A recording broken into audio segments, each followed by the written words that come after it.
ওসমান হাদি গত শুক্রবারে ঢাকাতে নামাজ পড়েছে, জুমার নামাজ। আজকে লাশ হয়ে লাশ বাংলাদেশে ফিরে এসেছে।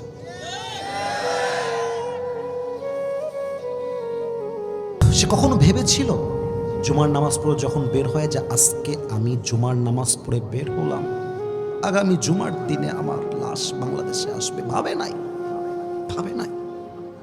মৃত্যু এমনই সাডেনলি চলে আসে, কেউ টের পায় না, বুঝে আসে না। আমার লাইফে আমি দেখেছি। হ্যাঁ ভাই কেমন আছেন? আরে আসিফ ভাই বড় হয়ে গেছেন, ফেমাস হয়ে গেছেন, চিনতে পারেন না এখন ভাই। আরে না রে ভাই, আপনাকে আমি ভালোবাসি। আচ্ছা আসিফ ভাই একটু দোয়া করেন আমার জন্য, আমি পরীক্ষা দিব। আসিফ ভাই দোয়া রাখেন যেন ভালো কিছু করতে পারি। একদিন পরে কল দিচ্ছি, কল রিসিভ হয় না। পরে ফেসবুকে পোস্ট দেখলাম সে আর দুনিয়াতে নাই, শেষ।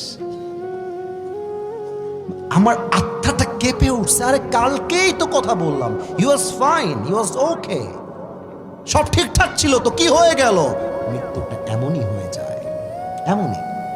হাদি জানতো না যে হাদি এই পৃথিবীতে শহীদ হয়ে যাবে, কিন্তু হাদির রক্ত বাংলার যুবকরা ইনশাআল্লাহ বৃথা যেতে দেবে না।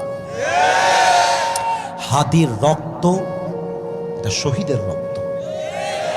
হাদির রক্তের শপথ করে বাংলার যুবকরা শপথ করেছে আগামীতে আওয়ামী লীগ তো দূরের কথা, আমরা সবাই ঐক্যবদ্ধ থাকলে কোনো ফ্যাসিবাদ বাংলার মাটিতে দ্বিতীয়বার জন্মগ্রহণ করতে পারবে না।